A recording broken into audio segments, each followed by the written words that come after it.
Hello, good evening on this lovely Saturday evening, and welcome back to Michael Reads, where timeless books meet modern lives, and where wisdom of the past continues to illuminate the opportunities and challenges of the present day. Whether you are joining us live or listening later, I want to thank you for choosing to spend part of your day investing in your mind, because every chapter we read together has the potential to provide a lesson that can influence the direction of our lives. Tonight, we will continue our journeys through George S. Clason's timeless classic, The Richest Man of Babylon, with which we are on chapter 7, The Walls of Babylon. This chapter may initially appear to be a story about the city's physical defenses, but as we will soon discover, it contains a much deeper lesson about security, preparation, responsibility, and the importance of protecting what we have worked so hard to build. Before we begin, I invite you to relax, put aside the distractions of the day, and allow yourself to step back into the ancient world of Babylon, where simple stories, often profound truths that remain just as relevant today as they were thousands of years ago. Before we open the chapter, I would like to ask for your support in helping this community continue to grow. If you are newly subscribed, welcome and thank you. And if you believe that knowledge should be available to everyone, if you enjoy discovering timeless lessons hidden within great books, and if you appreciate having a place where learning and self-improvement are celebrated, then please take a moment to like the stream, subscribe to Michael Reads, and share this broadcast with someone who may benefit from the wisdom we are uncovering together. Every person who joins this community strengthens our collective pursuit of knowledge. Every comment contributes a fresh perspective. Every share gives another individual the opportunity to discover an idea that could change the way they think, act, or live. Here at Michael Reads, we do not simply turn pages and move on. We take the lessons contained within these books and examine how they can be applied to our lives, our finances, our relationships, and our futures. We read not only for entertainment, but for growth, and we read not only for information, but for understanding. Most importantly, we read because every chapter offers an opportunity to become a wiser version of ourselves than we were yesterday. So tonight's chapter, The Walls of Babylon, teaches a lesson that many people overlook in their pursuit of success. We often hear discussions about how to earn more money, how to build wealth, how to achieve success, and how to create opportunities. However, far fewer conversations focus on the equally important subject of protecting what has already been built. The city of Babylon became one of the wealthiest and most admired cities in the ancient world. But its prosperity did not exist by accident. Its people understood that wealth without protection is vulnerable, and that success without preparation can quickly disappear. The massive walls that surrounded the city served as more than physical barriers against invading armies.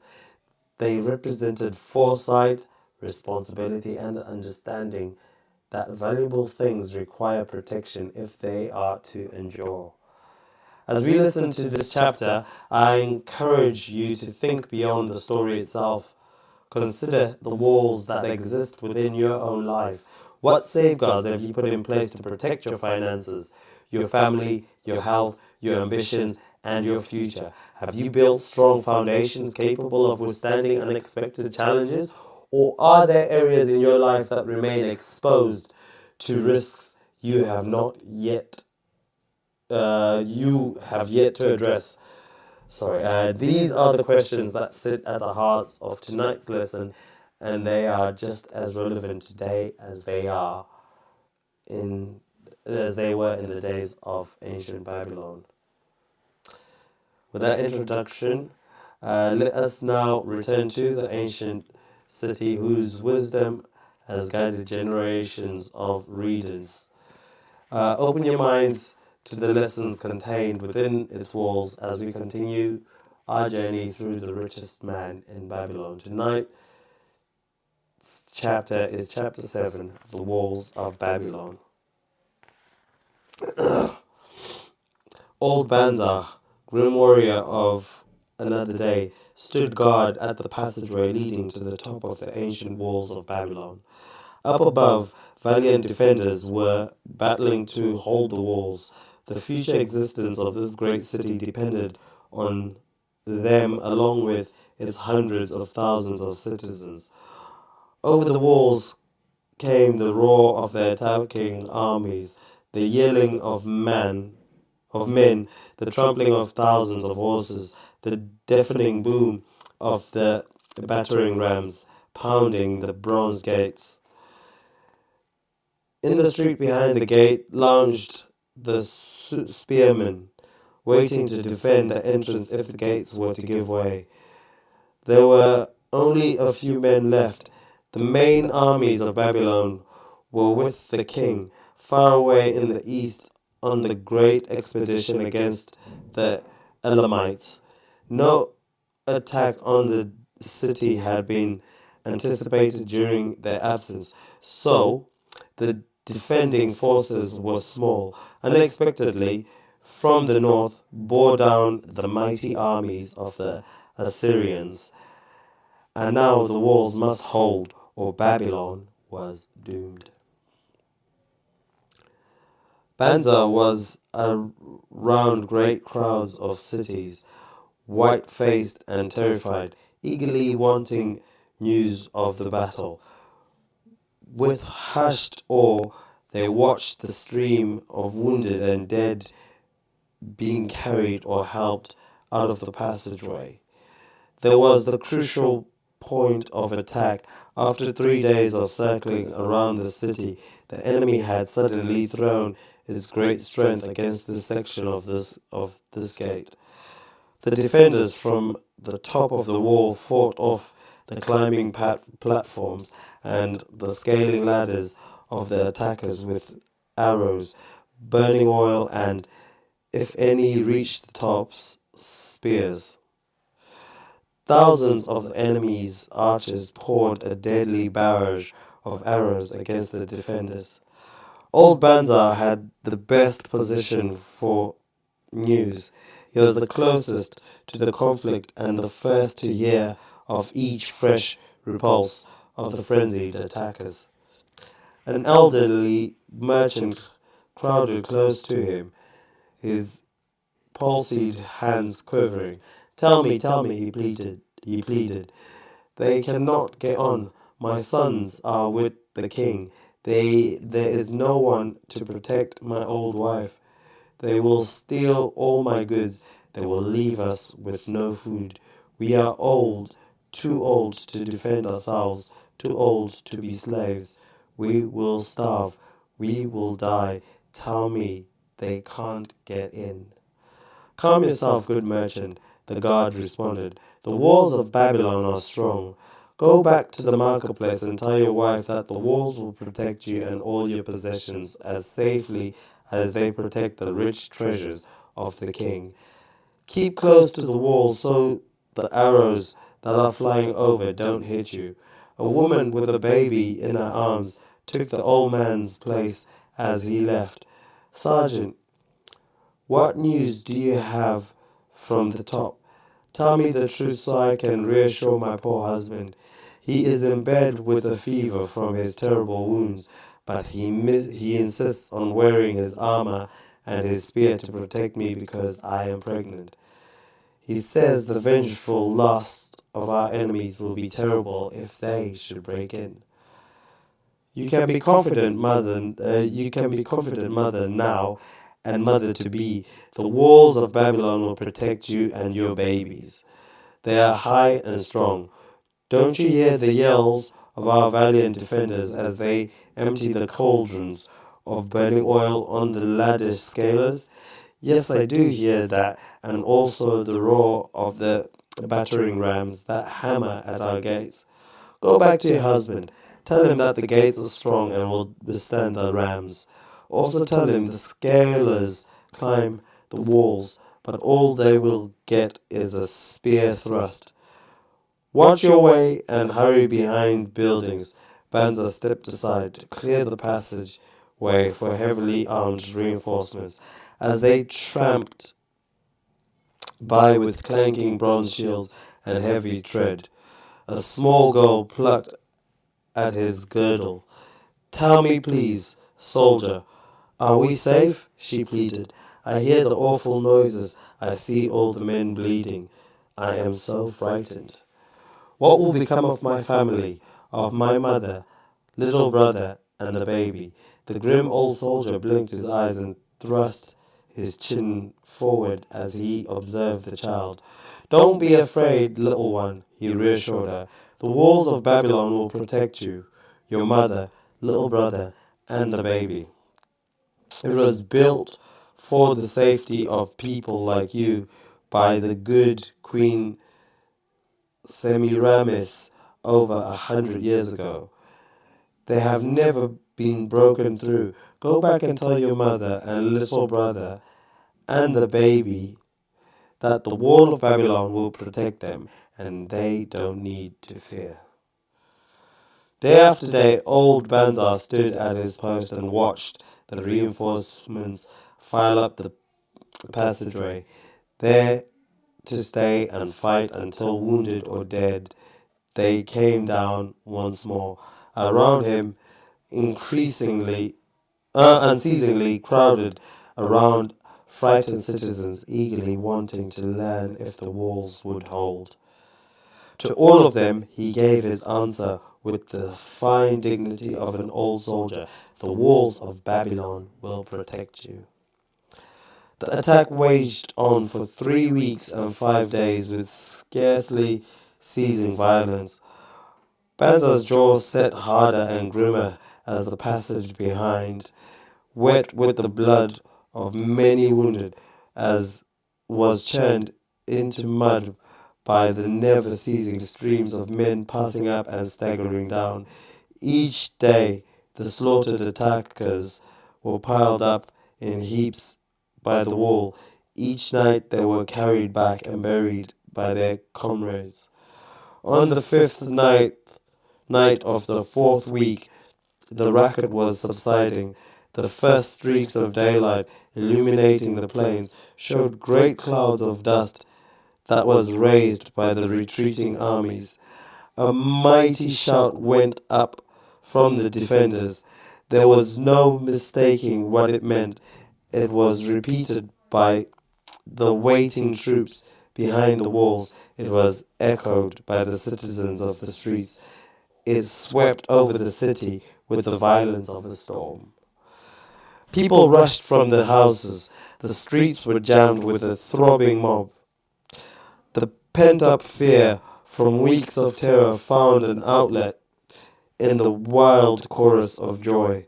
From the top of the high tower of the temple of Baal burst forth the flames of victory. Blue smoke floated skyward to carry the message far and wide. The walls of Babylon had once again repulsed a mighty and vicious foe that was determined to loot her rich treasures and to ravish and enslave her citizens. Babylon endured century after century because it was fully protected. It could not afford to be otherwise. The walls of Babylon were an outstanding example of man's need and desire for protection.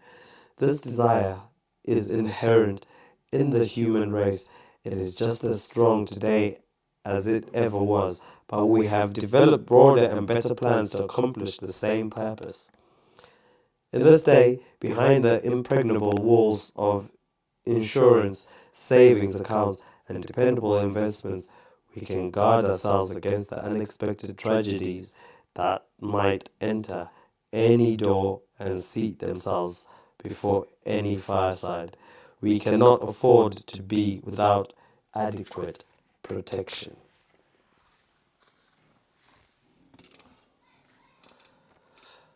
Having completed this chapter, let us take time to explore the deeper meanings behind behind uh,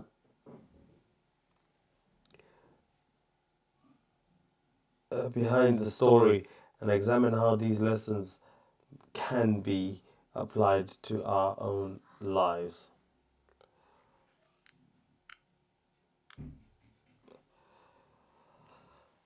One of the most powerful ideas presented in this chapter is that protection is not a sign of fear,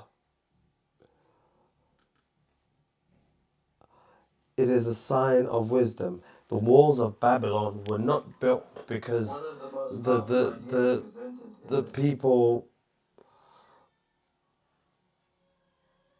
understood that success attracts challenges and that prosperity must be defended if it is to survive. The city's leaders recognized that creating wealth was only one part of the equation. Preserving that wealth required planning, discipline, and preparation. This lesson remains incredibly relevant today. Many people dedicate significant effort to increasing their income, developing careers, building businesses, or growing investments, yet they spend very little time considering how those achievements can be protected. Financial emergencies, unexpected setbacks, economic downturns, and poor decisions have the potential to undo years of progress when adequate safeguards are not in place. The chapter reminds us that protecting our future deserves just as much attention as creating it. Another important lesson concerns preparation. Babylon's walls were constructed long before an enemy stood at the gates. The city did not wait until danger arrived before taking action. The people prepared in advance because they understood that opportunities to prepare often disappear once a crisis begins. Excuse me. This principle extends far beyond finance. It applies to our health, our relationships, our careers, and every meaningful goal we pursue. The strongest position is often achieved not through reacting to difficulties, but through anticipating them before they arise. This chapter also teaches us that security creates confidence. The citizens of Babylon were able to focus on trade, commerce, innovation, and prosperity because they knew their city was protected. In much the same way, financial security allows individuals to make better decisions, pursue opportunities, and navigate uncertainty with greater confidence, knowing that a reserve exists for difficult times provides peace of mind that cannot easily be measured in monetary terms. Perhaps the most enduring lesson from this chapter is that every valuable aspect of life requires one form of protection. Financial wealth requires careful management. Good health requires attention and discipline. Relationships require effort and communication. Personal growth requires consistency and commitment. In every area, success becomes more sustainable when it is supported by systems designed to protect it. As I reflect on this chapter, I was reminded that many people focus exclusively on building their future while overlooking the importance of defending it. Babylon's greatness did not come solely from its wealth, its architecture, or its influence. It came from the wisdom of its people who understood that lasting prosperity depends upon preparation and protection as much as ambition and achievement. Chapter 7 serves as a powerful reminder that success is not measured only by what we accumulate, it is also measured by our ability to preserve and protect the things that matter. The walls of Babylon stood as a symbol of foresight and responsibility, demonstrating that wise individuals prepare for challenges before they arrive rather than scrambling to respond after the fact. If you leave tonight's stream, as you leave tonight's stream, I encourage you to consider the walls that surround your lives. What steps have you taken to protect your future? Where might stronger safeguards be needed? Which areas of your life would benefit from greater preparation, greater discipline, or greater attention? These questions may prove far more valuable than the story itself. So, thank you for joining me on the Saturday for another chapter of The Richest Man in Babylon. I truly appreciate every one of you who continues to support Michael Reads and contributes to this growing community of readers, learners, and individuals committed to self-improvement. If you found value in tonight's discussion, please leave a comment below and share your thoughts. I'd love to hear what lessons stood out most to you and how you intend to apply it to your own lives. Your reflections often add an entire new layer of insight to those conversations and helps others discover perspectives they may not have considered. If you have already done so, please remember to subscribe, share the stream, and invite others to join us on this journey through one of the most influential books ever written on wealth and personal responsibility. Until next time, keep reading, keep learning, keep growing, because every page turned is another step towards a richer mind, stronger character, and brighter future. I am Michael, this is Michael Reads, and I look forward to seeing you on the next chapter. Until then, enjoy the rest of your weekend, take care, and bye bye. Ta-da.